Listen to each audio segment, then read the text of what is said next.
Let's talk about more optimistic part, maybe, for you guys too, but for consumers for sure, lower price trends.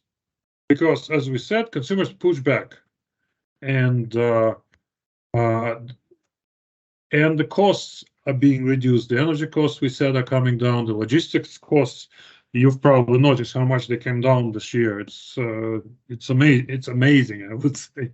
I wouldn't expect that fall of logistic cost decrease, but it happened, and I'm very happy about it. So as a result, consumer prices are decreasing.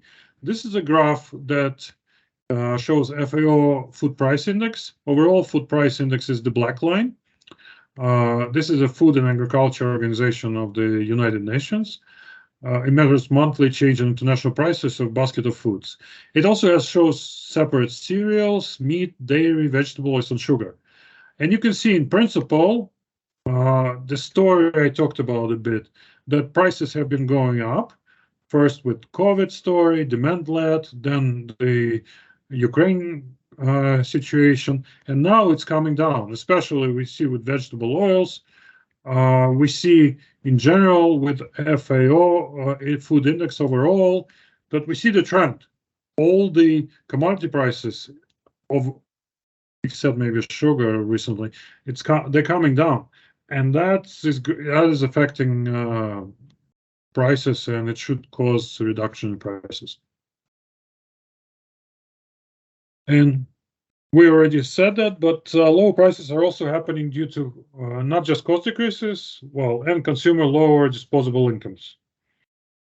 We said that the price of oil, transportation, food ingredients, and other raw materials fall in recent months. Another thing that's been happening is that government is interfering because, some of them want to get reelected, some of them, it's their job anyway, and it's very good PR move, but it's also important for people to see that happening. And there's a good story in France. French Finance Minister Bruno Le Maire secured a pledge from 75 major food French companies to lower prices in the country in June 23, because he threatened them with financial sanctions. And you saw how much in France consumption fell. So this is very relevant for him. Le Maire has previously cited these firms' undue profits amid falling commodity prices. So he accused them of greedflation. And the Spanish and British governments are putting similar pressure on corporations as well. It's important to say that he did it in June. If you look at it now, in September, not all companies are following. They're trying to get away from it, etc. But it's the intention that matters, and I'm sure somewhat will play out.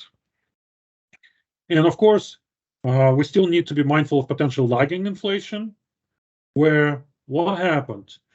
We raised prices. People need to pay for these items. They cannot afford it. They go to their employer. They say they cannot afford it. Employers raise their salaries, and also the packaging costs go up, and basically labor costs go up, packaging costs go up after salaries are raised, and then we see the next wave of inflation potentially. So there's still a possibility for this lagging inflation to come, but I wanted to mention that so we're not surprised.